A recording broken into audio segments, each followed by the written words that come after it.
Live mula sa TV5 Media Center Reliance. Kasama ang buong puwersa ng News 5. Ito ang 28th KBP Golden Dove Awards at 13th Makatao Awards Best TV Newscast. Frontline Pilipinas! Mula sa EDSA, protesta ng mga miyembro ng Iglesia ni Cristo lumipat sa Liwasang Bonifacio. Sinuspindi tuloy ang mga klase sa Maynila at may mga isinarang kalsada.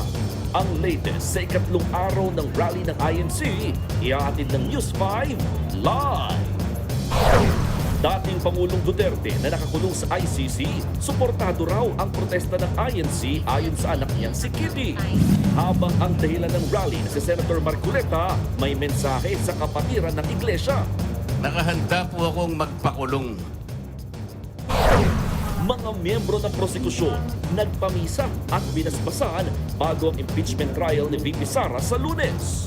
Isa sa mga tatayong private prosecutor na si Atty. Lorna Capunan umaasang hindi magtatagal ang tinaguriang trial of the century. Sana itong trial of the century hindi mag-last ng isang century. Mga magulang napasugod sa isang paaralan sa QC matapos kumala na meron namanong nangyaring barilan at saksakan. Sunod-sunod na banta ng karahasan sa mga eskwelahan, pinaiimbestigahan na ng DepEd kung sino ang nasa likod nito. Bagyo na nasa labas ng Philippine Area of Responsibility, binabantayan ng Pag-asa. Posible ang maging super bagyong Inday. Sa sports, Gilas Pilipinas, re-rebanse sa New Zealand sa FIBA World Cup Asian Qualifiers. At eto na nga. Thank you. Trailer ng Someone Someday ni Catherine Bernardo at James Reid nagpakilig kaagad sa ating mga kapatid. Maha Salvador, misteryoso ang karakter.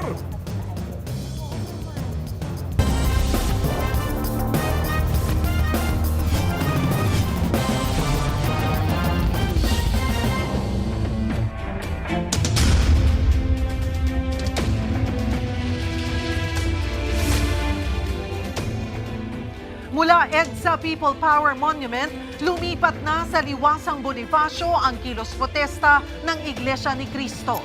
Sa Maynila, may palugaw pang LGU sa mga rallyista. Kaya batikos ng ilan, tila may special treatment sa INC. Live mula sa Liwasang Bonifacio, nasa frontline ng balitang yan, si Gerard de la Peña. Gerard, anong update dyan? Marami bang tao o nabawasan kumpara kahapon? Ses, Cheryl, napakaraming ang tao ngayon dito sa Liwasang Bonifacio dahil dito na nagpuntahan yung mga miyembro ng Iglesia ni Cristo matapos ngang bawiin ng lokal na pamahalaan ng Quezon City yung permit sana na papayagan silang magsagawa ng kanilang kilos protesta doon sa People Power Monument. Umaga pa lang, nagtipon-tipon na ang ilang miyembro ng Iglesia ni Cristo sa Liwasang Bonifacio sa lungsod ng Maynila. Dito na nila itinuloy ang ikatlong araw ng kanilang kilos protesta matapos na bawiin ng Department of Public Order and Safety ng lokal na pamahalaan ng Quezon City ang kanilang permit. Isang Freedom Park ang Liwasang Bonifacio, kaya hindi na kailangan ng permit.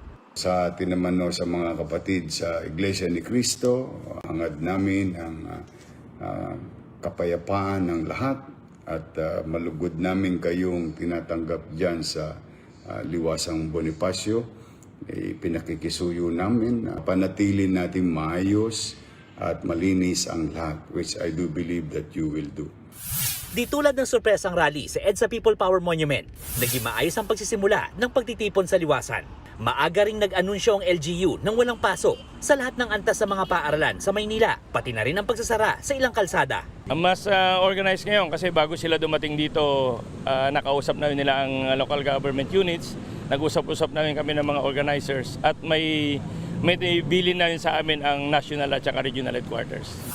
Galing pa sa iba't ibang lugar ang karamihan sa mga miyembro ng INC na dumating. Meron taga Quezon Province, Laguna at Batangas. Panawagan nila, transparency mula sa pamahalaan. Ito po ay bilang pakikipagkaisa at panawagan na rin sa gobyerno na yung masyadong nakita na yung bias na pamamalakad. Pakikipagkaisa sa pamamahala ng iglesia. Tigilan na ang pangungurakot ng aba ng bayan ng Pilipinas dahil maraming naghihirap din dahil sa ginawa nila. Nakiisa rin sa mga relista si Batangas 1st District Representative Leandro Leviste. Ako po ay nananawagan na makiisa tayo dahil ito ay importante para sa ating demokrasya. At nagpapasalamat ako sa City of Manila na meron tayong mga freedom parks katulad ng Liwasang Bonifacio na hindi kailangan ng permit. Dahil dito sa palagay ko, magtatagal ang mga demonstrations dito dahil hindi na po kailangan ng permit, kaya pwede magplano ang ibang mga demonstrators na tumagal dito. Nabigay rin ng lugaw ang Social Welfare Office ng lokal na pamahalaan ng Maynila. Pero pinuna ito ni Labor Leader Calio de Guzman. Sa kanyang FB post, sinabi niyang tila may special treatment si Manila Mayor Isko Moreno sa mga miyembro ng INC. Hindi raw siya nakaranas ng ganitong klaseng suporta sa 4 na dekada niyang pakikibaka. Wala pang tugon dyan ang Manila LGU. Bukod sa Liwasang Bonifacio, nakahanda na rin ang mga lugar gaya ng Quirino Grandstand kung saan maaaring iparada ng mga makikiisa sa rally ang kanilang mga sasakyan. Pwede rin daw gamitin ng ibang Freedom Park katulad ng Plaza Miranda, Plaza Dilao at Plaza Moriones sakaling dumami pa ang rallyista. Samantala, sarado pa rin ang Recto, Legarda at Menjola na access points papuntang Malacanang. Bantay sarado naman ng pulisya ang Liwasang Bonifacio para sa kaligtasan ng mga dadalo. Ang sa atin po dito, nandito po inyong kapulisan para bantayan lang po natin yung kaayusan, katahimikan at katatagan ng lugar. At wala pong pagpigil sa amin.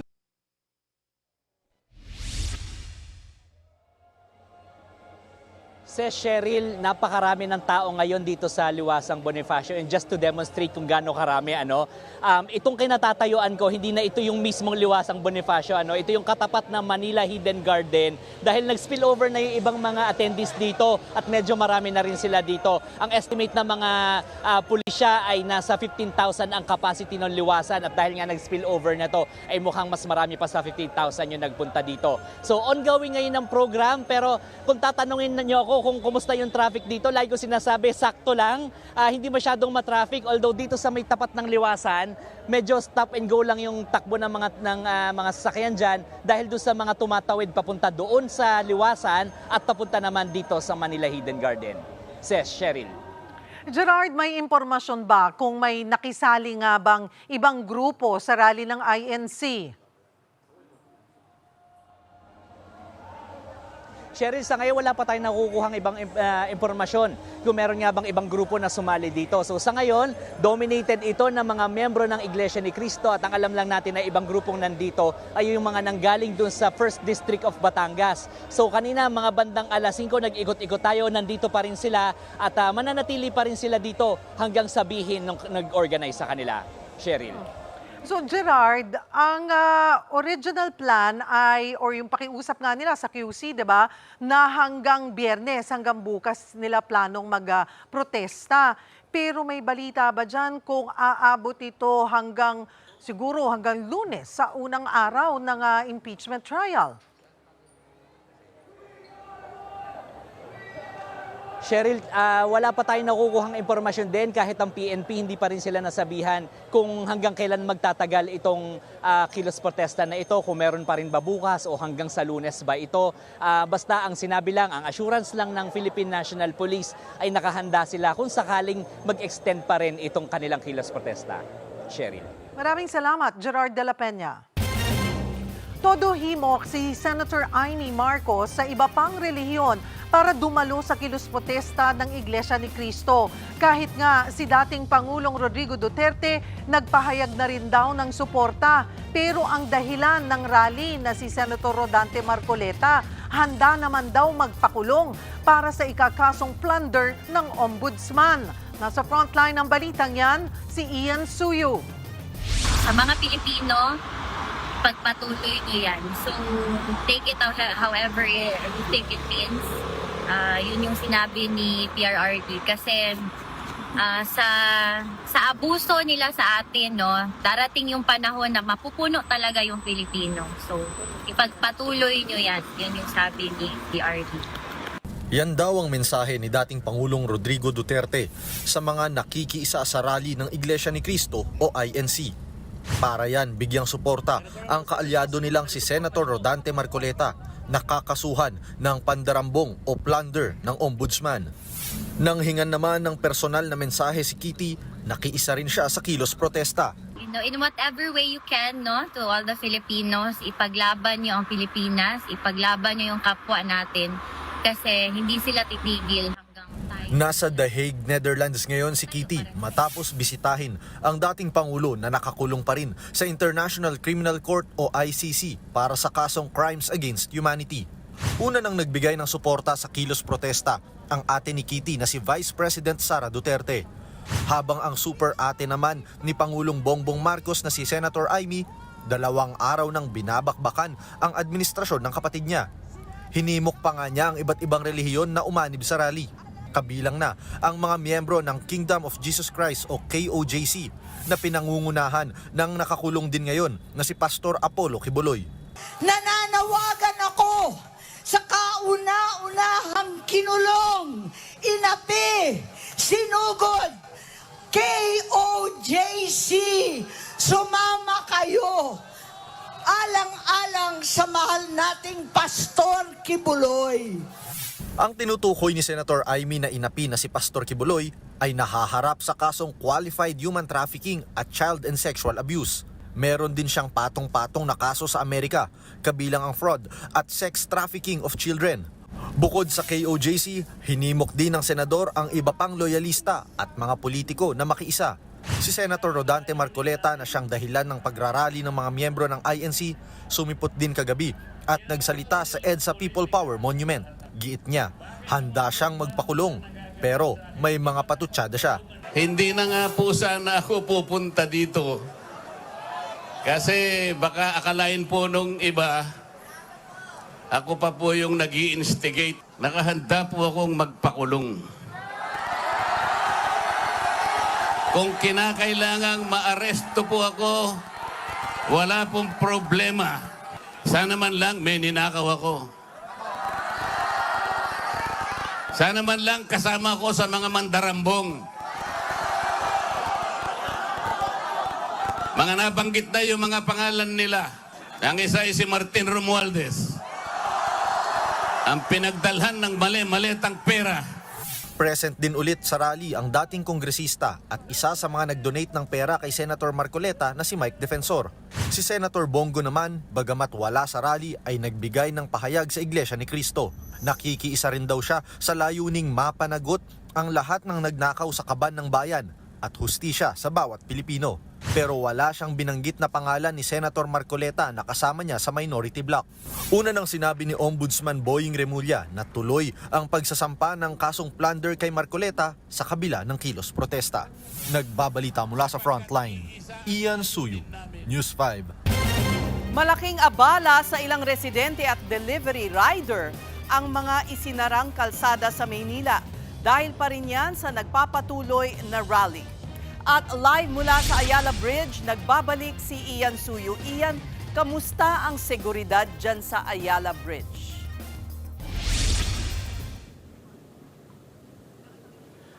Ses, sa ngayon nga patuloy pa rin yung ipinatutupad na high alert status ng mga miyembro ng Philippine National Police pati na rin Manila LGU dito sa bahagi ng Ayala Bridge. Dahil kung matatandaan natin, isa itong Ayala Bridge sa mga pinakamalapit na pwedeng daanan patungo sa Malacanang compound at inaasahan din nila ang posibilidad na magkaroon ng spillover ng mga rallyista mula doon sa Liwasang Bonifacio patungo rito sa tulay. Kaya kanina pa lamang or mula pa nga nung isang araw actually nakalatag na yung mga barriers dito na mga bakal, pati na rin yung mga barbed wires sa kahabaan ng Ayala Bridge. Yan ay para hindi makadaan ang mga sasakyan, lalo na yung mga nagrarally. Tanging mga residente at mga nakabisikleta lamang ang pansamantalang nakakadaan dito. Ang kaso nga lang, pahirapan namang makadaan ang mga residente lalo't manipis ang siwang na maaari nilang lusutan para makalampas sa kalsada. Ang ilan nga sa mga nakausap natin, kanya-kanyang diskarte kung paano maitatawid ang kanilang pang-araw-araw na aktibidad.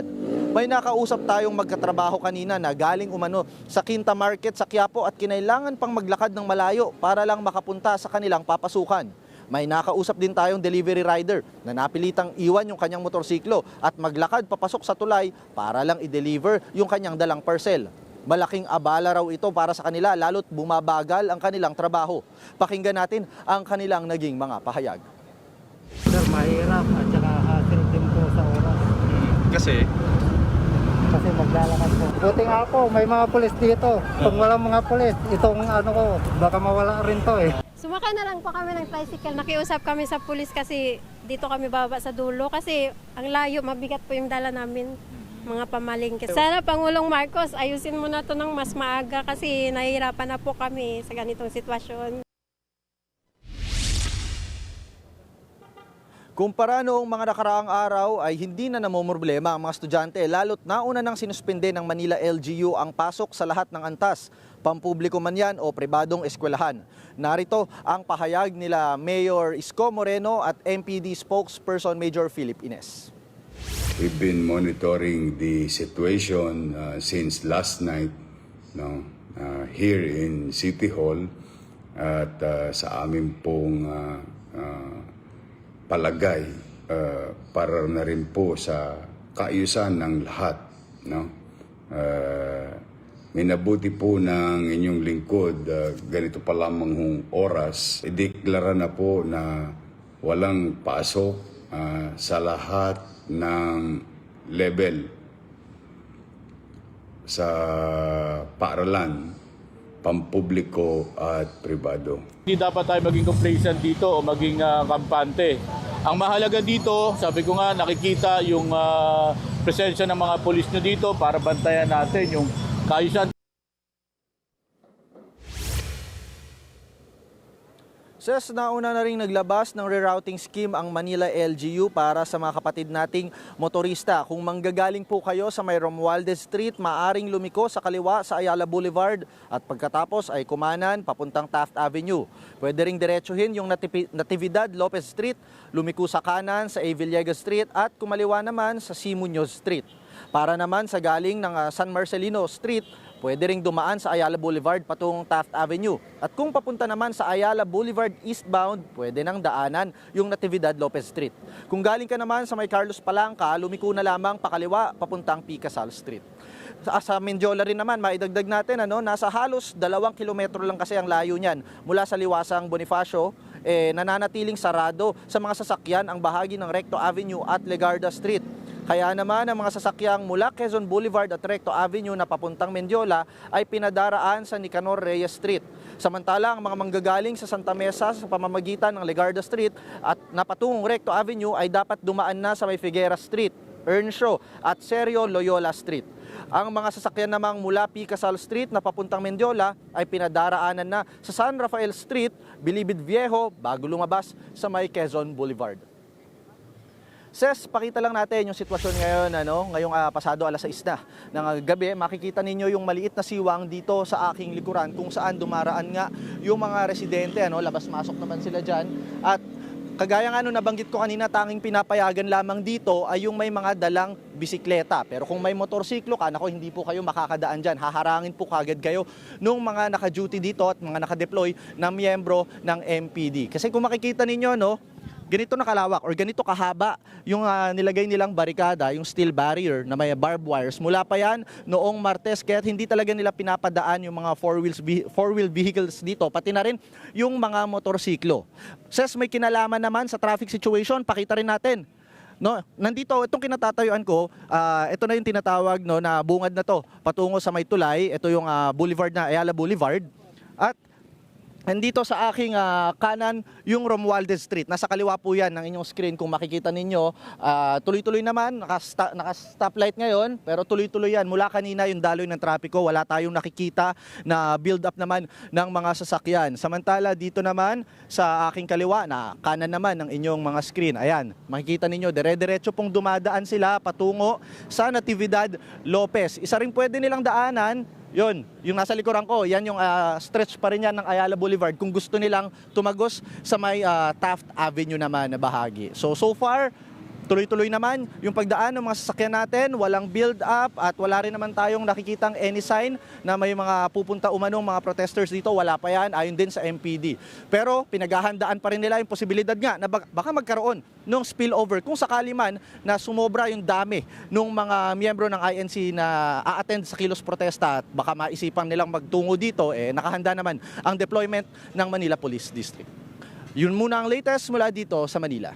Balik sa'yo, Ses. Iyan, balikan natin yung kilos protesta. May mga nakausap ka ba tungkol sa kung hanggang kailan pa aarangkada ang rally ng INC at iba pang grupo?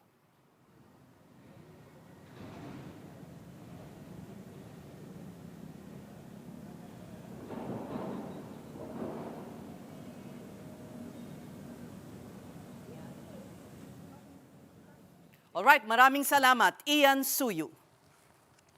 Iginiit ang kampo ni dating House Speaker Martin Romualdez na walang investigasyon na nagsasabing sangkot siya sa flood control scandal. Kasunod ito ng mga bagong birada ni Senator Rodante Marcoleta sa kanyang talumpati sa INC rally. Nasa frontline ng balitang yan, si Camille Samonte. Nakahanda po akong magpakulong. Kung kinakailangang maaresto po ako, wala pong problema. Yan ang pahayag ni Senador Marcoleta sa harap ng libo-libong miyembro ng Iglesia ni Cristo. Kasunod yan ang nakaambang kasong plunder sa kanya ng Office of the Ombudsman. Ginawa po nilang politika ang lahat ng ito. Naglulubid ng mga chismis. Ngunit walang ebidensya. Sabi ng senador, arestuhin na raw siya ng mga otoridad kung ito ang kapalit ng pagsisiwalat niya umano ng katiwalian.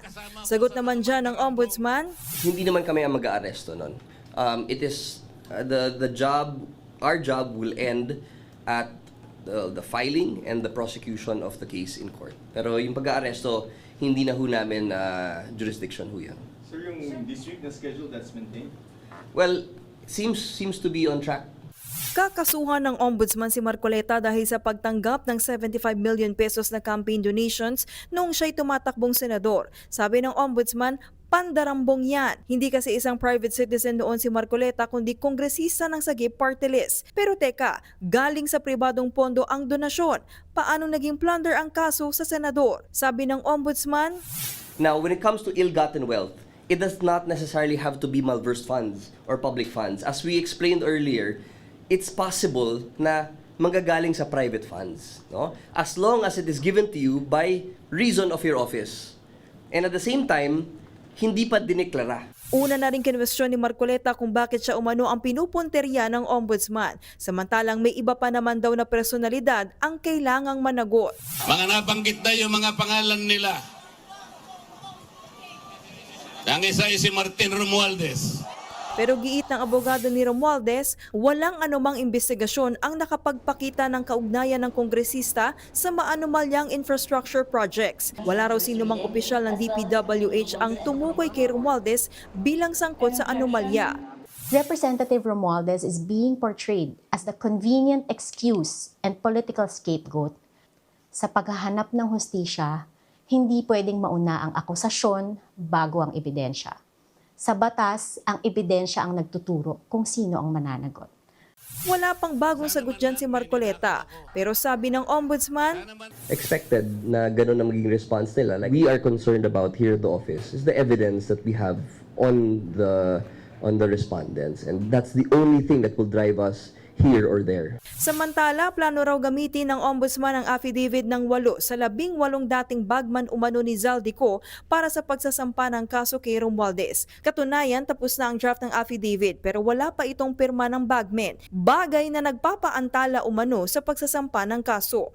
We are looking at the individual statements and we look at their consistency. Of course, the investigators have been able to study siguro the body language, the demeanor of the affiants, and they are of the opinion that we can use it.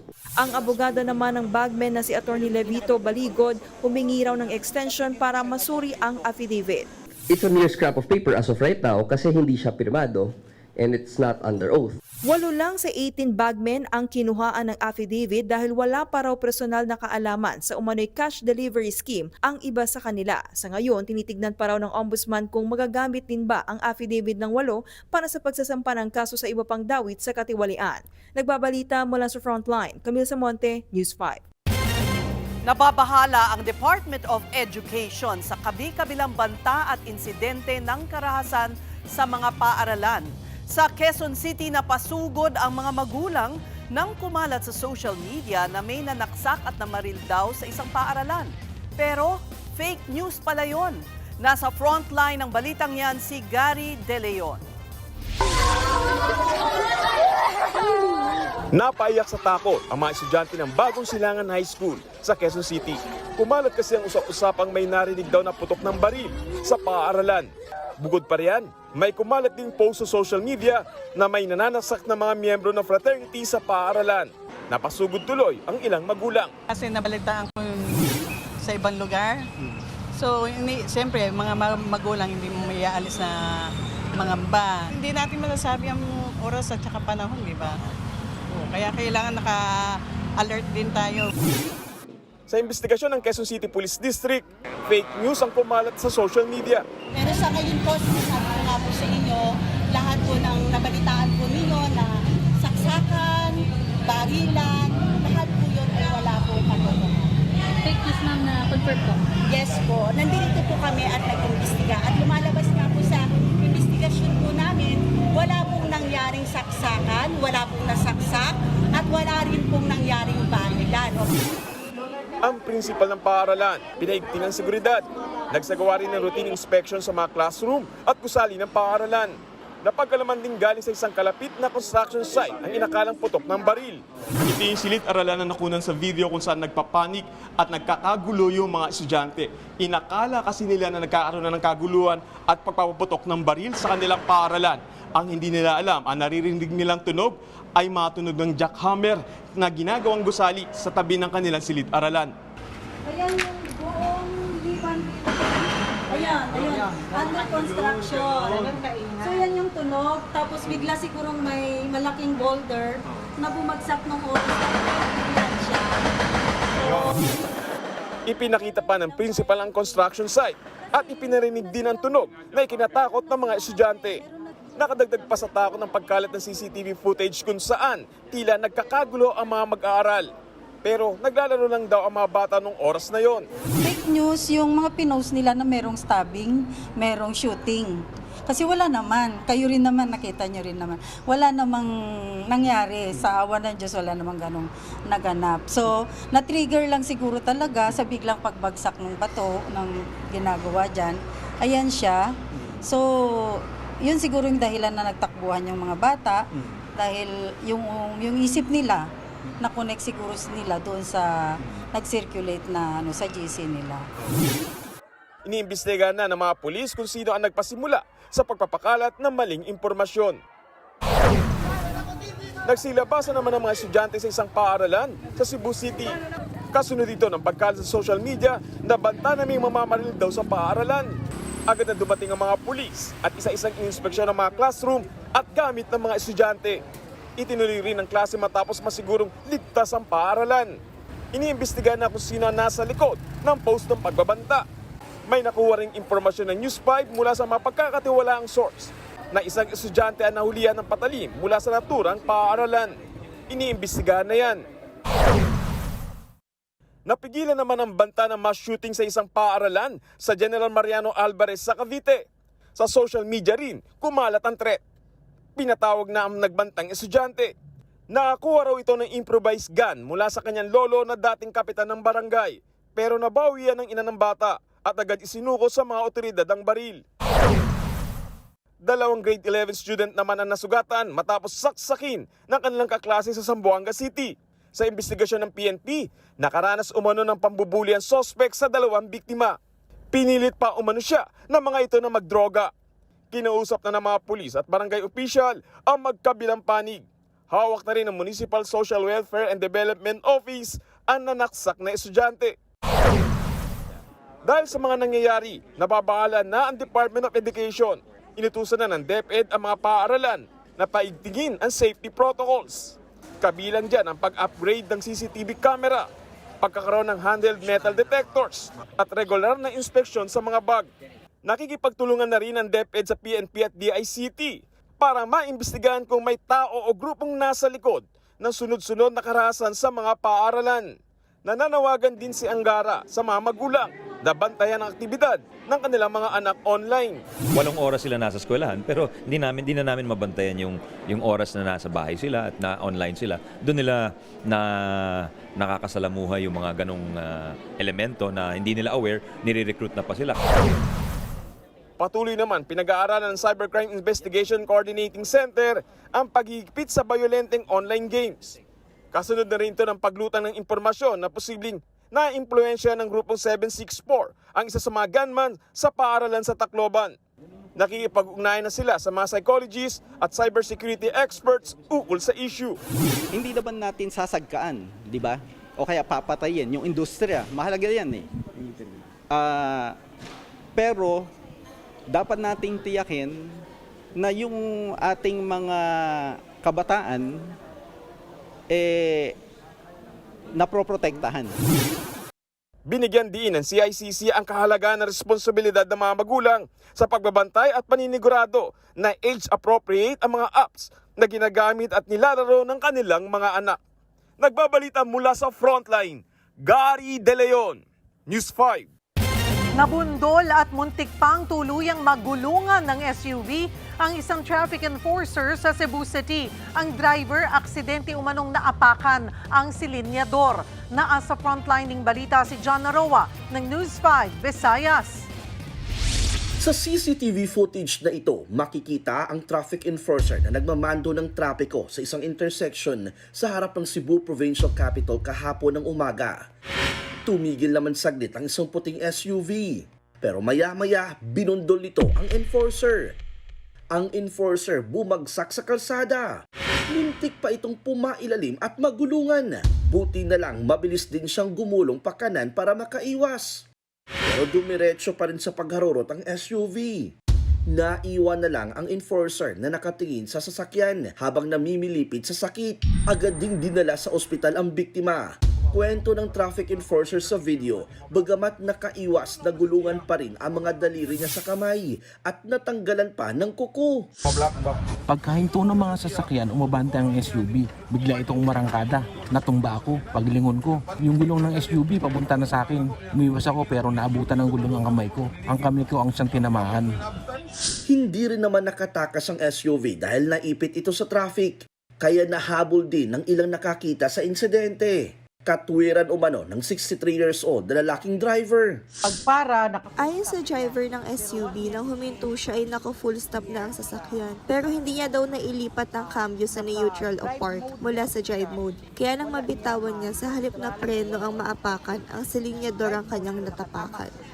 Pero sasampahan pa rin siya ng kaso ng Cebu City Police Office. They are filing a case of direct assault with attempted homicide against sa driver. Bukod pa dito, sinusulong din yung pag-revoke ng kanyang driver's license. Naaktuhan namin ang driver na dadaling sa ospital para magpa-medical pero tumanggi siyang magbigay ng pahayag. Nakakulong siya ngayon sa detention cell ng Traffic Enforcement Unit. Ipinatatawag na rin ng LTO ang driver habang nagpapagaling na sa ospital ang enforcer. Nagbabalita mula sa Frontline, John Naroa, News 5, Visayas! Inaresto ng mga otoridad ang isang South Korean national sa Pampanga. Ang dayuhan wanted pala dahil sangkot sa malakihang scam sa kanyang bansa. Nasa frontline ng balitang yan si Mobile Journal Alexis Ebue.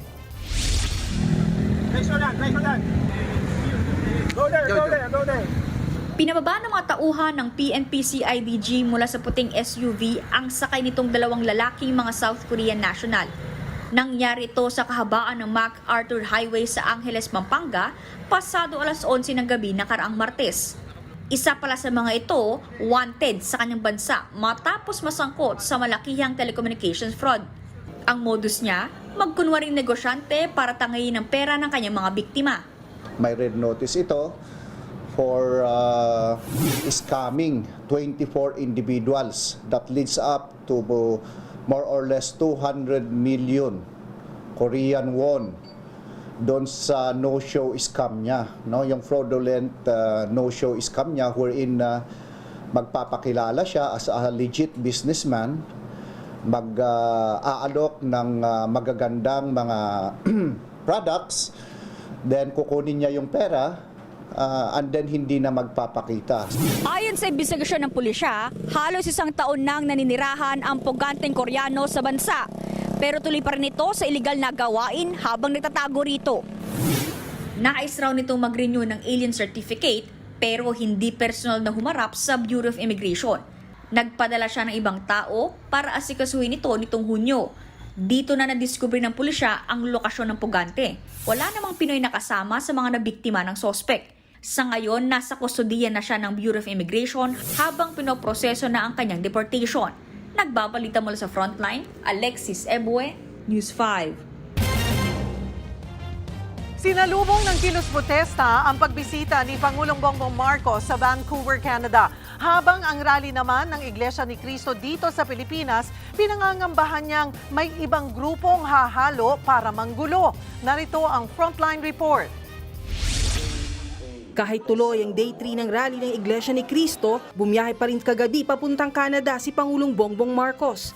Mag-aalas 8 kaninang umaga, dumating nga siya sa Vancouver International Airport kasama si First Lady Liza. Ito kasi ang unang beses na tatapak ang presidente ng Pilipinas sa bansa makalipas ang 1 dekada. 4 na araw ang official visit ng Pangulo.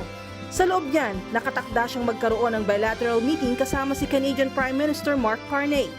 Kabilang sa inaasahang pag-usapan ang economic relations ng dalawang bansa, negosasyon sa Philippines-Canada Free Trade Agreement, at mag-attract ng Canadian investors para sa mining information technology, business process management, nuclear energy, telecommunications, cyber technology at financial services. Pero bago pa man magsimula, hindi nakawala sa kilos protesta ang Pangulo. Nagkaroon na ng kilos protesta kontra trade deals ng Canada at Pilipinas. Kagabi nga, bago umalis si PBBM, confident siyang magiging payapa ang rally ng Iglesia ni Cristo. Pero ang concern daw niya, ang ibang grupo na hahalo para manggulo. Malakas ang loob ko kasi sa buong kasaysayan, ang Iglesia, pag nag-rally, kahit napakarami, hindi sila nanggugulo. And that for me was the main concern that somebody might get hurt. Ang problema lang namin is that merong impormasyon na siyempre merong mga mag-infiltrate, mag-agitate. Yun ang inaalala namin. Pero pinabulaanan niya ang paratang ng INC kaugnay sa selective justice ng gobyerno dahil kakasuhan ng plunder ang kaanib ditong si Senator Rodante Marcoleta. Una nang nagbabala ang palasyo sa Iglesia ni Cristo na huwag paggamit ang kanilang protesta para maging daan sa destabilisasyon ng gobyerno. Hindi naman sila pipigilan, wag lamang silang lalabag sa batas at wag silang magsilbi at maging daan para sa isang destabilization. Sa ngayon, itinalaga bilang caretakers ng bansa sina Executive Secretary Ralph Recto, Agrarian Reform Secretary Conrado Estrella III at Labor Secretary Francis Tolentino, habang nasa Vancouver, Canada si PBBM. Nagbabalita mula sa Frontline, Maluy Chivaria, News 5.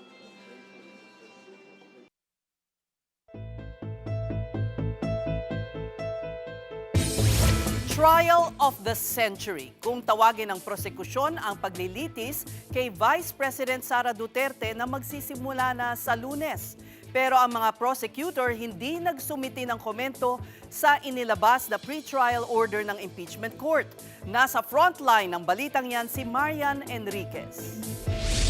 This is the trial of the century. Sana itong trial of the century hindi mag-last ng 1 century. Ganito inilarawan ng private prosecutor na si Attorney Lorna Capunan ang impeachment trial ni Vice President Sara Duterte na magsisimula na sa Lunes. Kung ganito kahalaga ang paglilitis kay VP Sara, paano kaya naghahanda ang mga prosecutor? Sabi ni Lead House Prosecutor Representative Jervy Luistro, anong paghahanda ang gagawin? 19th Congress pa raw sila ready sa paglilitis. We are very much ready. I can honestly tell the Filipino people, the House prosecutors and the private prosecutors are all ready as we start this impeachment trial this coming July 6. Ngayong araw ang deadline para magsumite ng komento ang prosekusyon at depensa sa lumabas na pre-trial order. Ang prosekusyon hindi raw magsusumite ng komento. Sabi ng kanilang tagapagsalita na si Attorney Jay Tolosa, gusto nilang iwasan ang anumang posibilidad na maantala ang hearing sa July 6. Wala rin naman daw silang nakikitang malaking issue na kailangang baguhin sa inilabas na pre-trial order. Yan din ang sentimiento ng isa pang prosecutor na si Representative Terry Ridon. Wala na hong kailangang idagdag pa dito po sa mga komento. Very important po sa amin yung pong pagsisimula na po without further delay. Ito pong July 6 first trial date ng impeachment po ni Vice President Sara Duterte. Una na ring sinabi ni Capuna na masaya sila sa naging resulta ng pre-trial order. Ang pinakamagandang nangyari raw dito ay ang pagpayag ng depensa na buksan ang kahong naglalaman ng tax records ni na VP Sara at Attorney Mans Carpio. Pero giit ni Capunan, hindi pwedeng sa closed-door session ito buksan. Dapat transparent, dapat sa impeachment court. Hindi pwedeng i-executive session ang mga ebidensya. But we will leave it to the discretion of the impeachment court. Samantala, base sa impormasyong nakalap ng News 5, nagsumite na raw ng kanilang komento sa pre-trial order ang defense team ni VP Sara. Pero wala pang detalyeng binabahagi ang clerk of court dito. Bago naman sumabak bilang mga taga-usig, idinaan ng prosecution sa pagdarasal ang paghahanda nila sa impeachment trial. Sa isang misa sa Quezon City, inalayan sila ng mga pari ng panalangin para maging matapang na prosecutors. We are not only praying for enlightenment of the Filipino people, we are praying for the conviction already of Vice President Sara Duterte. Erase many of the fake news propagated by DDS Cartoon Network in our land. Nanawagan din si Luistro sa publiko na samahan ang prosekusyon para itaguyod ang interes ng mga Pilipino. Hindi po madali na maging sentro ng iba't ibang opinyon kaugnay ng impeachment process na ito. Filipinos deserve better leaders. Filipinos deserve better nation. Please join us. Please be with us until the conclusion of this impeachment trial. Samantala, na-finalize na raw ng Senate Impeachment Court ang security protocols para sa impeachment trial. Kasama raw ni Senate President Win Gatchalian sa final Interagency Security Conference kahapon, ang PNP, MMDA at ang National Intelligence Coordinating Agency o NICA. Nagbabalita mula sa Frontline, Marian Enriquez, News 5. Showbiz, eto na nga! Mga kapatid, eto na nga ang mga umaarangkadang showbiz balita ngayong Huwebes. Hard launch ang atake ng bagong release na teaser ng upcoming drama na Someone Someday. Pasilip pa lang, marami nang nahook sa pagtatambal ng Asia superstar na si Catherine Bernardo at multimedia prince na si James Reid. Narito ang Frontline Showbiz Report. May kilig? Check!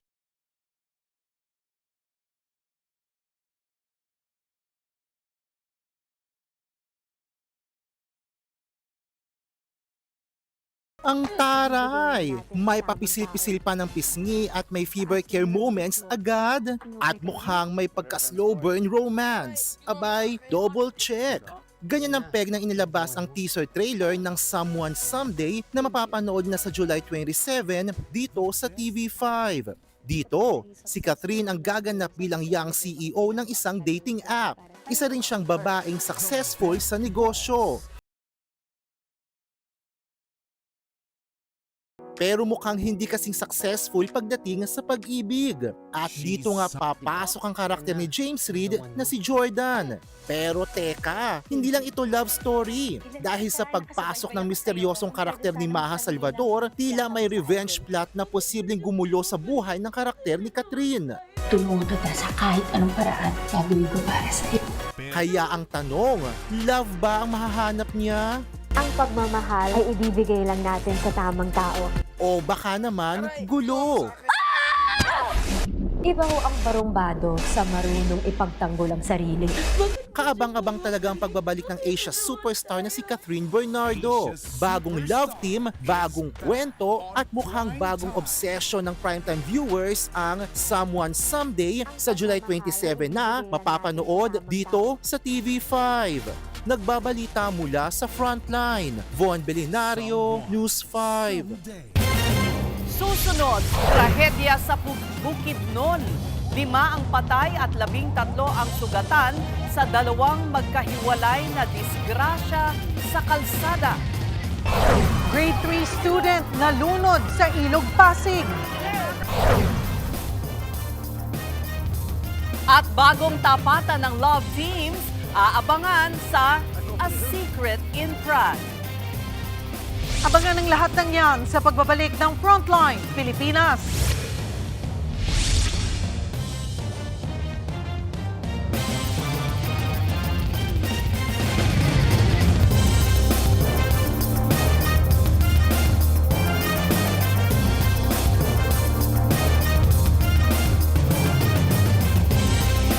Mga kapatid, Julius Babaw po. Nasa Middle East o saan mang dako ka ng mundo, manatiling may alam at may pakialam sa mga mainit na balita dito sa ating bansa. Simulan po natin ang bawat araw sa tuloy-tuloy na balitaan sa Frontline.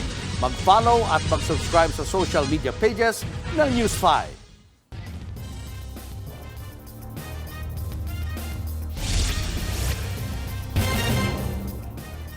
Dead on arrival ang driver na padre de pamilya pati ang isa niyang anak nang mawala ng control ang kanyang minamanehong MPV sa Bukidnon. Habang 3 menor de edad namang sakay ng motorsiklo ang nasawi matapos bumangga sa kasalubong na truck. Narito ang Frontline Report. Tinakpan ng dahon ng saging ang bangkay ng 3 magpipinsang menor de edad sa Damulog, Bukidnon. Edad 10, 13 at 16 ang mga biktima. Base sa investigasyon, mag-iigib sana sila ng tubig sakay ng iisang motorsiklo. Pagdating nila sa pakurbang bahagi ng Bukidnon, Cotabato Road, biglang nasalpok ng kasalubong na truck. Sumuko naman agad sa mga pulis ang driver na napag-alamang kabarangay lang din ng mga biktima. Sa huli, nadaan sa areglo ang aksidente. Sa Bukidnon pa rin, sa bayan naman ng Maramag, 2 sasakyan ang nagkasalpukan sa highway nitong Lunes. Wasak ang harapang bahagi ng isang MPV. Gayon din ang nakabanggaan nitong van. Nagkalat pa sa kalsada ang mga nasirang bahagi ng mga sasakyan. Kabilang sa nadisgrasya ang pamilyang sakay ng MPV. Patay ang padre di pamilyang driver nito at kanyang 10 taong gulang na anak. Critical naman ang misis ng driver at sugatan ang isa pa nilang anak na 4 na taong gulang. Bukod dyan, sugatan din ang 11 sakay ng van. Base sa investigasyon, nag-overtake ang MPV sa isang sasakyan hanggang sa mabangga ang van. Nawala na rin daw ng kontrol ang MPV driver lalo't hindi pantay ang kalsada at nasaktuhan pang umuulan nang mangyari ang aksidente. Nagpapatuloy pa ang pagsisiyasat ng otoridad kaugnay niyan. Nagbabalita mula sa Frontline, Margie Bentulan, News 5. Nalunod ang isang batang lalaki sa Mandaluyong matapos maligo sa Ilog Pasig. Ang biktima na engganyo raw na maligo kasama ang mga kaibigan pagkagaling sa eskwelahan. Nasa frontline ng balitang yan si Brian Castillo. Lumusong sa Ilog Pasig ang ilang lalaki sa barangay Barangkaitas, Mandaluyong City. Sisirin nyo na. Hinahanap nila ang 9 na taong gulang na lalaking napaulat na nalunod sa ilog. Gumamit na sila ng tali at makailang beses silang sinisid ang bahagi ng ilog kung saan sinasabing huling nakita ang bata. Kalaunan, nahanap din ng mga lalaki ang bata. Sinubukan pa ng mga rescuer na i-revive ang bata pero huli na raw ang lahat. Wala na po siyang breathing, wala na pong pulse po.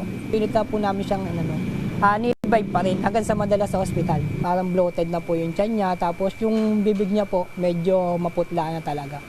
Sabi ng barangay, galing sa eskwelahan ng bata kasama ang mga kaibigan.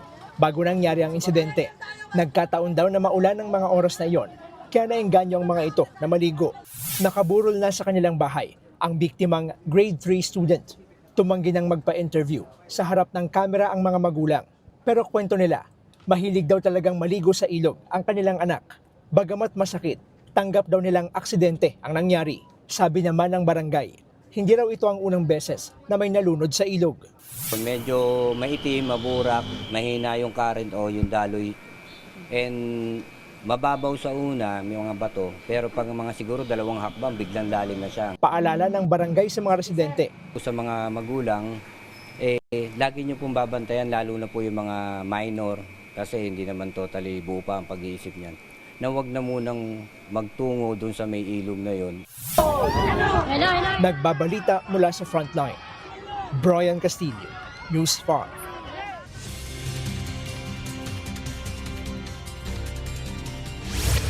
Weather update tayo mga kapatid, tuluyan na ngang lumalayo. Ito pong dating Bagyong Henry sa ating bansa. Ito po ay huling namata ng Pag-asa sa layong 960 kilometers west ng Northern Luzon. Ito nga po ay nasa labas na ng ating PAR at patungo na po dito sa southern portion ng China or dyan po sa may area ng Vietnam. Kasabay po ng paglayo niyan, nababawasan na rin po yung epekto ng ating habagat o southwest monsoon.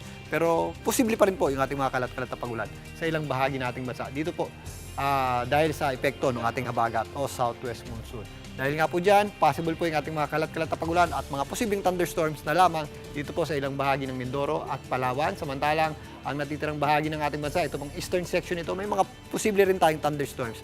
Dulot naman ng ating tinatawag na easterlies at nagdudulot din po yan ng mainit at maalinsangang panahon sa ating bansa. At mga kapatid, kasabay po ng unti-unti pang paglayo nitong dating Bagyong Henry, mas magiging maganda pa po at maaliwalas ang panahon natin, lalong-lalo na ngayong weekend. Magiging malinsangan po panahon natin at kung may mga pagulan tayo, ito po yung mga afternoon showers na lamang natin at thunderstorms o yung mga pulo-pulong pagulan na kadalasang nangyayari tuwing hapon at gabi. Pero sa kabila po ng magandang panahon ngayong weekend, meron po tayong inaasahang posibleng panibagong sama ng panahon na pumasok sa ating area of responsibility. Ito po ang tropical storm, Bobby, na nasa labas ng ating PAR.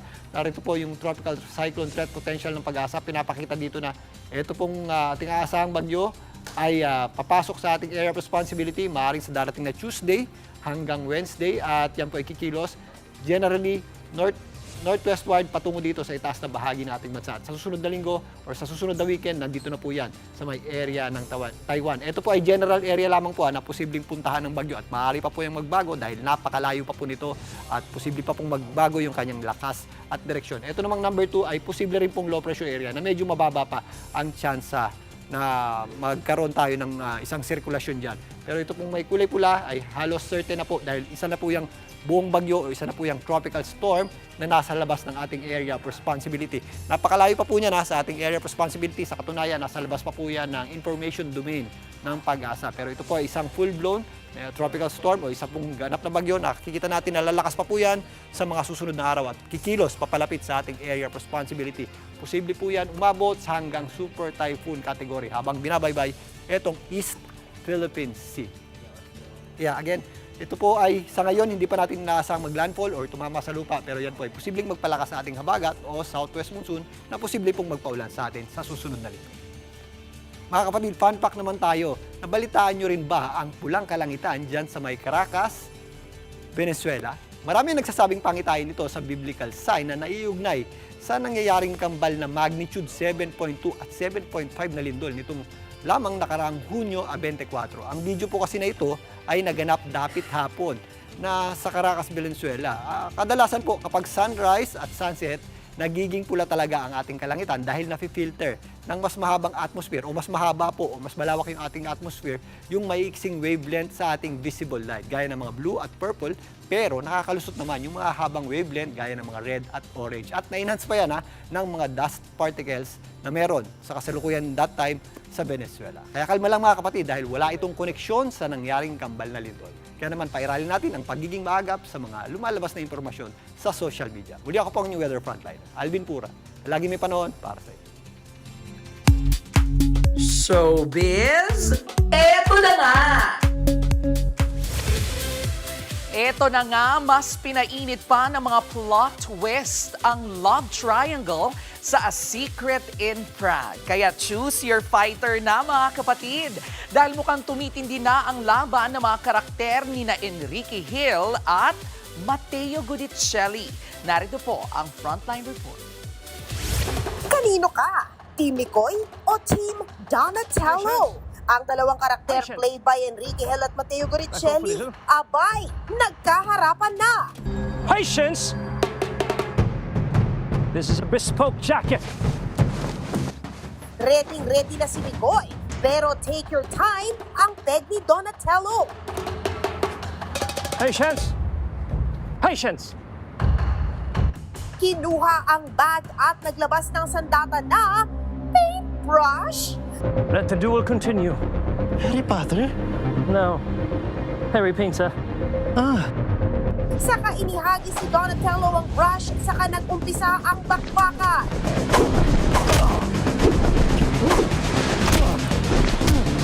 Mikoy! Mikoy!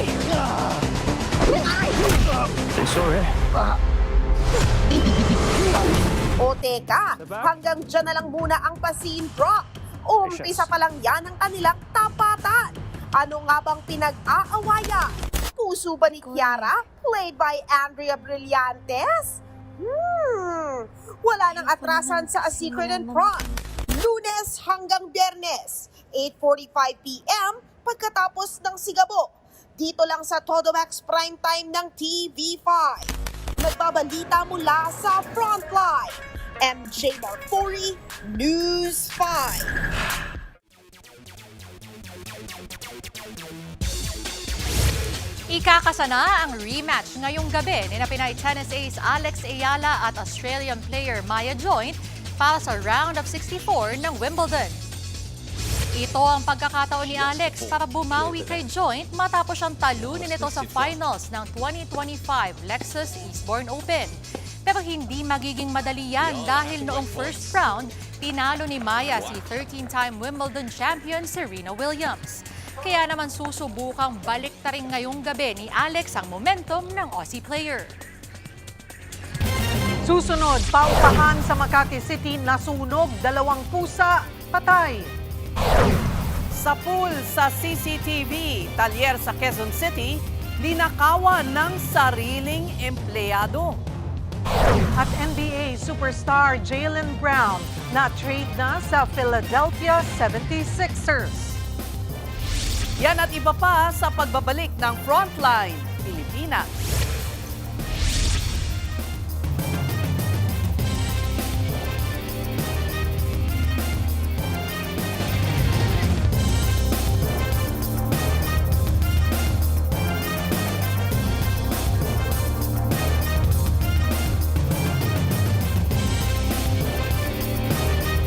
Mga kapatid, Julius Babaw po. Nasa Middle East o sa amang dako ka ng mundo, manatiling may alam at may pakialam sa mga mainit na balita dito sa ating bansa. Simulan po natin ang bawat araw sa tuloy-tuloy na balitaan sa Frontline. Mag-follow at mag-subscribe sa social media pages ng News 5. Sugatan ang isang lalaking nagtangkang magsalba ng gamit sa nasusunog niyang bahay sa Iligan City. Habang halos wala namang naisalba ang ilang residente mula sa nasusunog na paupahang building sa Makati City. Nasa frontline ng balitang yan si Brian Castillo.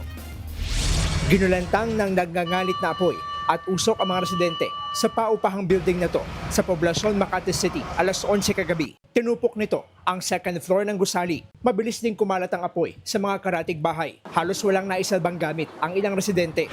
Pag lang namin ang nakuha namin. Tapos lumabas na kami dito, nakita namin may usok na dyan. Wala kami naisalba. May magsisimula ulit na. Mahirap, di ba? Sabi nga, di ba, yung nakawangan na lang, may tayo masunugan. Ayon sa Bureau of Fire Protection, tumagal ng 2 oras bago tuluyang naapula ang apoy. 2 pusa naman ang nakitang wala ng buhay. Posibleng na-suffocate daw ang mga ito dahil sa kapal ng usok. Nasa 4 na bahay ang nasunog. Aabot sa 750,000 pesos ang halaga ng pinsala. Nasa 8 apektadong pamilya ang nanunuluyan muna ngayon sa covered court ng barangay. Patuloy pang inaalam ang posibleng pinagbulan ng sunog. Sa Iligan City, halos lamunin ng apoy ang 18 bahay sa Purok 10, Barangay Tambakan mag-aalas 10 kagabi. Umabot sa 2nd alarma at tumagal pa ng 3 oras ang sunog bago tuluyang naapula. Ayon sa Iligan Bureau of Fire Protection, 33 pamilya ang naapektuhan. Isang lalaki ang sugatan nang tangkaing isalba ang mga gamit sa kanilang bahay. Aabot sa 600,000 pesos ang danyos. Inaalam pa ang sanhi ng sunog. Nagbabalita mula sa frontline. Brian Castillo, News 5. Tinangay ng isang lalaki ang ilang piyesa ng sasakyan at iba pang kagamitan sa isang talyer sa Quezon City. Ang kawatan, mismong tauhan pala sa talyer na 3 buwan pa lang namamasukan. Nasa frontline ng balitang yan, si Carol De Asa. Sa kuha ng CCTV, maaninag ang isang lalaki na pumasok sa talyer na ito sa Barangay Commonwealth, Quezon City. Makikitang may isinisilid siyang mga gamit sa isang sako. Sa mas malinaw na kuha, makikitang lumabas na ang lalaki habang bitbit ang sako. Ninakaw na pala niya ang ilang piyesa ng sasakyan, accessories at iba pang kagamitan sa shop. Isang kapansin-pansin ay may sumusunod na aso sa kawatan na hindi man lang tumahol sa lalaki at tila kilala siya nito. Kaya nang i-review ang CCTV ng may-ari ng shop, napag-alabang tauhan pala mismo ng talyer ang magnanakaw. Nagsagawa po agad kami ng follow-up operation. Natuntun po natin yung salarin sa kanyang mismong tahanan at na-recover din po natin sa kanya yung mga gamit na ninakaw po niya. Kinilala ang suspect na si alias James, 18 anyos. Na-recover sa kanya ang lahat ng ninakaw ng mga gamit na nagkakahalaga ng 126,700 pesos. Wala po eh. Wala po kasi ang pera eh. Bibili po ng pagkain. Papasensya naman po. Napag-alamang 3 buwan pa lang namamasukan ng suspect sa naturang talyer. Makaharap siya ngayon sa reklamong qualified theft. Nagbabalita mula sa frontline, Carol De Asa, News 5!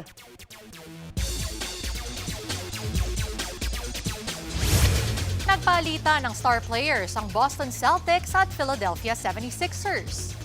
Lilipat na si Jaylen Brown sa 76ers kapalit ng veteranong si Paul George. Makakakuha rin ng 4 na draft pick ang Boston bilang bahagi ng deal. Bago nito, usap-usapang sinubukan din ng Philadelphia na ipadala sa Bucks si Jaylen kapalit naman ni Giannis Antetokounmpo. Makakasama ni Jaylen sina Joel Embiid at rising star Tyrese Maxey sa pagpapalakas ng playoff chance ng Philadelphia. Dala naman ni Paul George ang kanyang veteran experience sa Celtics. Susunod, jeepney driver sa Candelaria, Quezon, patay matapos tamaan ng gulong mula sa trailer truck. Magkasintahan sa Amerika, inakyat ang Empire State Building para sa isang marriage proposal. At Gilas Pilipinas men's basketball team. 2 powerhouse na koponan ang makakaharap sa World Cup qualifiers. Tutok lang mga kapatid, magbabalik pa ang Frontline Pilipinas.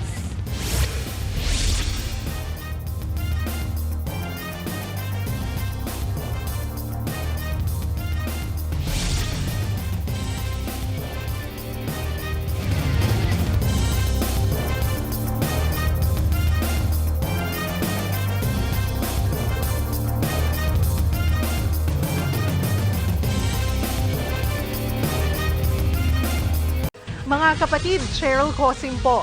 Nasa Estados Unidos, Canada o saan mang dako ka ng mundo, manatiling may alam at may pakialam sa mga mainit na balita dito sa ating bansa. Simulan natin ang bawat araw sa tuloy-tuloy na balitaan sa Frontline. Mag-follow at mag-subscribe sa social media pages ng News 5.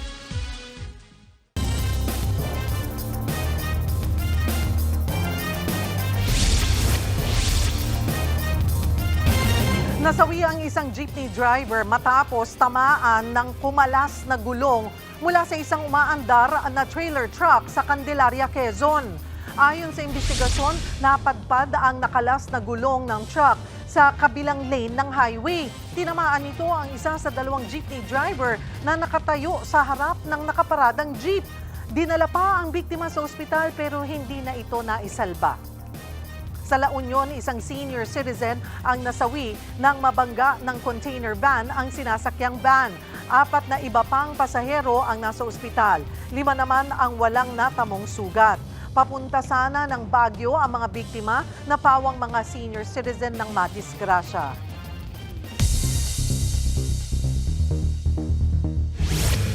Imbis na sing-sing, Nauwi sa posas ang simbolo ng pagmamahalan ng Russian nationals na umakyat sa Empire State Building sa New York sa Amerika. Agaw eksena ang dalawa na nasa tuktok ng higit 1,000 talampakang taas na gusali. Hawak nila ang banner na may nakasulat na "When the power of love beats the love of power, the world knows peace." Sa isang punto, nag-propose din ang lalaki. Matapos niyan, agad ding bumaba ang dalawa. Pero sumalubong sa kanila ang mga pulis dahil bawal umakyat sa tuktok ng Empire State Building. Kilala ang dalawang Russian sa ilang beses na nilang pag-akyat sa mga matataas na gusali.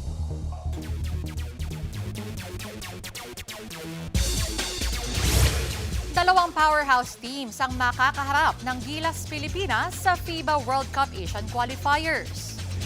Makakaharap ng national team bukas ang New Zealand All Blacks alas 3 ng hapon. Susubukan bumawi ng Gilas matapos matalo sa huli nilang pagharap noong Pebrero. Dagdag challenge pa ang home court advantage ng kalaban. Sa Lunes naman, makakaharap ng Gilas ang Team Australia. Alas 6:30 ng gabi naman ang laban na yan. Mapapanood ang mga laban ng Gilas ng libre sa One Sports YouTube channel. Maaari rin po kayong mag-subscribe para updated sa iba pang live sports events. At yan muna ang latest sa frontline ng sports. Ako po si Denise Tan. Susunod, babaeng kumukuha ng aerial shots na hiwa ng drone sa kanyang baba. At ekonomiya ng Pilipinas nag-level up na raw sa upper middle class ayon sa World Bank. Tutok lang mga kapatid, magbabalik pa ang Frontline Pilipinas.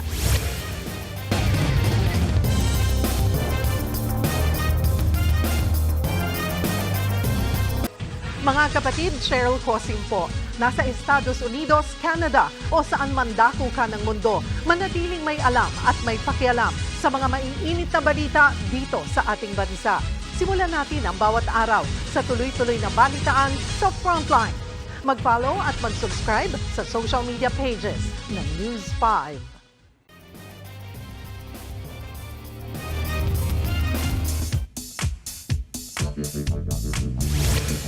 Mga kapatid, alam niyo po bang bawat pisong ginagastos ng gobyerno may bantay?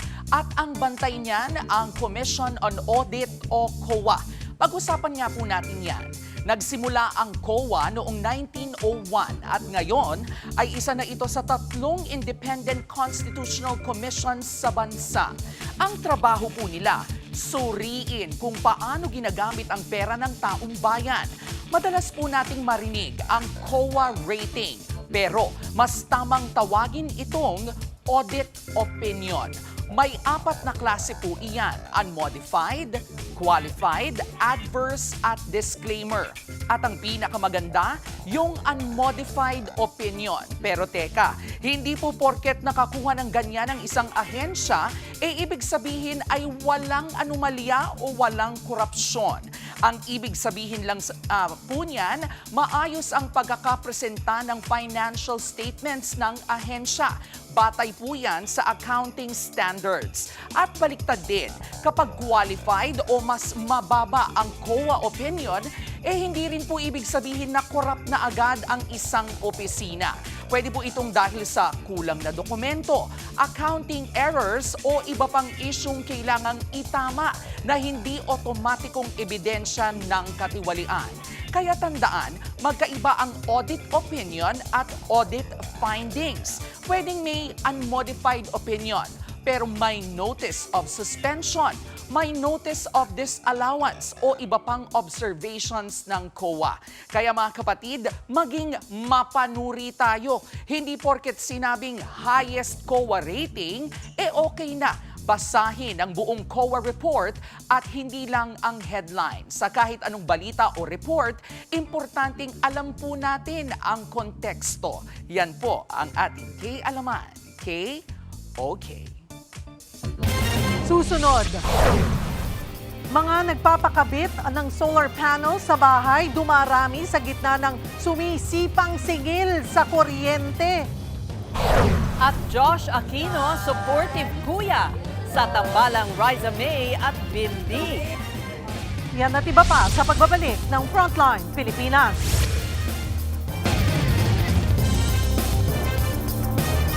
Mga kapatid, Julius Babaw po, nasa Middle East o saan mang dako ka ng mundo, manatiling may alam at may pakialam sa mga mainit na balita dito sa ating bansa. Simulan po natin ang bawat araw sa tuloy-tuloy na balitaan sa Frontline.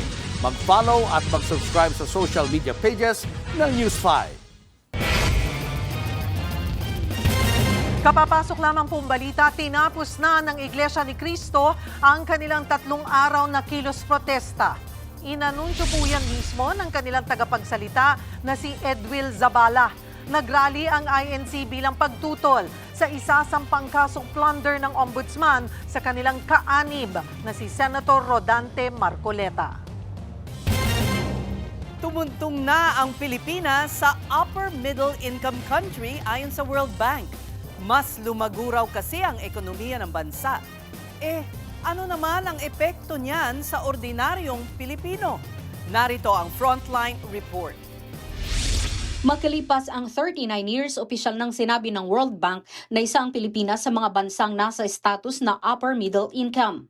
Ano naman ang ibig sabihin niyan? Simple lang, sinusukat ng World Bank kung gaano kalaki ang karaniwang kinikita ng bawat tao sa isang bansa. Yan yung tinatawag na gross national income per capita. Sa Pilipinas, umaabot na ito sa $4,850 o halos 300,000 pesos noong 2025. Mas mataas yan sa itinakdang $4,636 na kailangan para umangat sa bagong kategorya. Kasama sa kwinenta rito ang kinikita ng mga negosyo, sweldo ng mga manggagawa at maging ang perang ipinadadala ng mga OFW sa kanilang mga pamilya. Ayon kay Pangulong Bongbong Marcos, senyales ito na lumalaki ang ekonomiya ng bansa. Kapag lumalaki ang ekonomiya, mas maraming negosyong gustong mamuhunan. Kapag mas maraming negosyo, mas marami ring trabaho. It is also a vote of confidence in our country's future. Greater confidence means more investments. More investments means more businesses, better quality jobs, and more opportunities for Filipino families. This is worth celebrating because economic progress is not meant to stay on paper. It is meant to open doors, put food on the table, and give every Filipino the chance to build a better life. Pero teka, hindi ibig sabihin nito na yumayaman na agad ang bawat Pilipino. Hindi rin ibig sabihin na nabura na ang kahirapan o bumaba na ang presyo ng mga bilihin. Sa panayam ng programang Money Talks ng One News na kay dating Deputy Governor ng Bangko Sentral ng Pilipinas na si Diwag Ginigundo, nilinaw niya na yung average income lang ang pinagbatayan ng World Bank. It does not mean that poverty has disappeared. It does not mean that inflation has been kept within the target range of 2 to 4%, that inequality has been solved, and that the average Filipinos have suddenly become significantly wealthier. Para mas madali nating maintindihan, parang sa isang classroom lang yan. Kapag mataas ang average ng klase, hindi ibig sabihin yan lahat ng estudyante ay mataas ang grado. Meron pa ring mataas at may mababa. Ganyan din sa ekonomiya. May mga Pilipinong umaangat pero marami pa rin ang hirap sa araw-araw. Ang hamon ngayon sa ating gobyerno ay kung paanong mapanatili ang status ng Pilipinas sa upper middle income. Isa kasi sa epekto ng ganyang status ay mababawasan ang matatanggap nating foreign aid o tulong pati na ang concessional o low interest development loans. Nagbabalita mula sa Frontline, Margie Bentulan, News 5. Muntikan ng bumiyahing langit ang isang rider sa Thailand nang sumabit ang kanyang leeg sa kable. Habang sa Spain, isang babaeng nagdo-drone ang nahiwa naman ng baba ng tamaan ng propeller. Narito ang Frontline News Abroad. Very static nature scene sana ang peg ni ate habang nagdo-drone sa Piernes Mountains sa Spain. Nang maglalanding na ang drone sa kanyang palad, humampas bigla ang malakas na hangin. Kaya imbes aesthetic na pang reels, abay injury pa ang nakuha ng babae. Tumama at nahiwa ng propellers ang kanyang baba. Pero nasa maayos naman na siyang kalagayan. Hindi malinaw kung gumagana pa ang drone camera. Sa Thailand, muntik namang bumiyahing langit ang isang rider dahil habang binabagtas ang kalye, bigla na lang sumabit sa nakalundong kable ang kanyang leeg. Bumagsak sa lupa ang rider habang dumiretso ang kanyang motorsiklo. Sa lakas nga ng impact, natanggal ang kanyang helmet. Ayon sa report, nagtamo ng fracture sa leeg ang biktima matapos sumabit sa telecommunication wire. Nagsampa na ng reklamo ang biktima. Pinaaksyonan na rin ng mga otoridad ang mga nakalundong kable. Nagbabalita mula sa Frontline, Maluy Chivaria, News 5. Dumarami na ang nagpapakabit ng solar panels dahil sa taas ng singil ng kuryente. Pero mga kapatid, alam nyo bang mabusisi ang pag-i-install nito? Dapat may permit at dapat bihasang electrical engineers ang magkakabit nito sa mga bahay ninyo. Narito ang special Frontline report ni Nikki De Guzman. Habang patuloy ang pagtaas ng presyo ng langis at kuryente, maraming naghahanap ng alternatibong source ng kuryente. At isa nga sa mga lumalaking industriya ngayon, ang solar energy. Mula sa pagtitipid sa kuryente hanggang sa paghahanda sa energy crisis, tila naging essential na ang solar sa maraming mga Pilipino.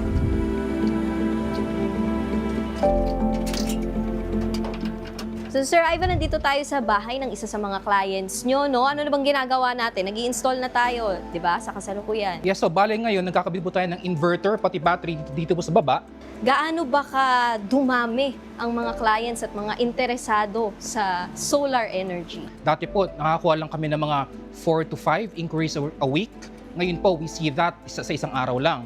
And ano po, especially yung kakasimula pa lang nung gera, mga March, April, 1 call per hour na experience po namin. Naramdaman po ng maraming Pilipino yung pagtaas ng kuryente. Bababa po ang konsumo ng bahay. Though this will range anywhere po from 30% to even 100%. Depende po sa system na kukunin. Isa naman po is hindi nyo naiisipin yung kunwari nag-brown out, hindi na po iisipin na wala kayong kuryente ng mga panahon na yun. Siguro in the last 4 months ko ginawa yung decision. Isa si Fenny de Los Angeles sa mga nagdesisyong magpakabit ng solar system ngayong taon. Nakakagulantang na last month, almost double yung electricity bill.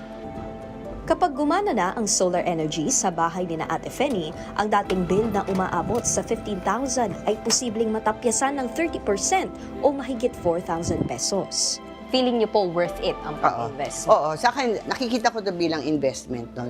Kaya hindi naman ako maluho. So, parang cost lang siya ng isang luxury bag eh. Wala naman akong planong bumili ng luxury bag. So, dito mo na ilagay, di ba, yung buong pamilya magbe-benefit. Kung nagpaplanong magpakabit ng solar panel, mainam muna na kumonsulta at pag-aralan ito. Pag umulan naman po, sabihin nating umuulan tapos daytime, meron pa rin pong harvest ng solar panels pero po mas mahina nga lang. At kailangan mo rin bang magpakonsulta sa Meralco kasi syempre, kumbaga, magta-transition ka into solar. Yes, so kukuha po ng electrical permit usually kay sa Meralco pati sa LGU. Lalo na po, kailangan po ito, lalo po kung magpapa-net metering ang mga homeowner natin.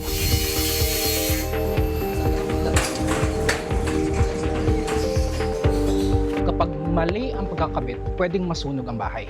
And sa installations namin, sinisigurado namin na tama ang sizes ng cables, secure ang mga terminals na nakalock talaga sila para less risk of fire or no risk at all. Isa sa mga rason kung bakit mahal magpakabit ng solar panel ay dahil inaangkat pa mula sa ibang bansa ang materyales para rito. Tayo hindi pa natin kayang gumawa ng sarili natin solar panels. Meron ng factory dito ng solar batteries pero hindi pa siya ganun prolific sa market. So, ang laki lang talaga sa atin is local supply chain . Pero definitely may demand sa Pilipinas. Para sa ilan, ang solar power ay paraan upang makatipid. Para naman sa iba, ito ay paghahanda para sa isang hinaharap kung saan mas mahalaga ang pagkakaroon ng sariling mapagkukunan ng enerhiya. Nikki De Guzman, News 5. Showbiz, eto na nga! Eto na nga, layag na ang ship ng Dabarkads sa tambalang Riza May Dizon at Bimby Aquino. Kaya pati ang panganay na anak ni Queen of All Media na si Chris Aquino na si Kuya Josh, nakisakay na rin sa Maybe. Nasa frontline na balitang yan, si MJ Marfort. Hindi na rin napigilan ng kuya ni Bimby na si Josh Aquino na makiteam Maybe. Nakising-along na rin si Kuya Josh sa official soundtrack na ng Maybe. Overload na kasi ang kilig ng netizens sa mga kulitan ni na Riza May at Bimby on and off screen. Kaya pati ang mga Dabarkads hosts nakiship na rin. Basta kahit anong mangyari, ako ninong. Sige po, tatanggapin ko po pagaling sa inyo. Ninang! Ikaw. Pang flower girl lang ako, bossing. Samantala, hindi lang hashtag Maybe ang usap-usapan online. Patuloy ring umaani ng papuri si Riza May dahil sa sunod-sunod niyang viral na ganap. Nag-trending din ang kanyang collaboration with Netflix kung saan nirate niya ang kanyang mga childhood photos at ka-lookalike niya. Nakatuwaan din ang resemblance niya sa character na si Toph Beifong mula sa Avatar The Last Airbender. Si Toph to ng Avatar The Last Airbender. Avatar The Last Airbender sa Netflix. Viral din kahapon ang ginawang charity initiative ng Team Riza kung saan namahagi sila ng mga itlog at bigas sa mga taong nakakasalubong nila sa daan na sa tingin nila ay nangangailangan. Si Riza May na nga ba ang bagong it girl ng showbiz? Well, nagbabalita mula sa Frontline. MJ Marfori, News 5. At yan nga po ang ating mga showbiz update at kay Alaman ngayong Webes. See you tomorrow mga kapatid. Ako po si Jervy Wright. At abangan niyo po kami ulit bukas dito sa TV5 sa 1PH, RPTV True TV at 105.9 True FM. Kami ang inyong kapatid sa balitaan at public service. Walang iwanan sa Frontline Pilipinas at susunod na ang Sigabo.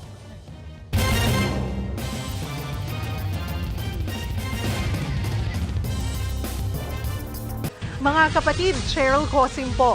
Nasa Estados Unidos, Canada o saan mang dako ka ng mundo, manatiling may alam at may pakialam sa mga mainit na balita dito sa ating bansa. Simulan natin ang bawat araw sa tuloy-tuloy na balitaan sa Frontline. Mag-follow at mag-subscribe sa social media pages ng News 5.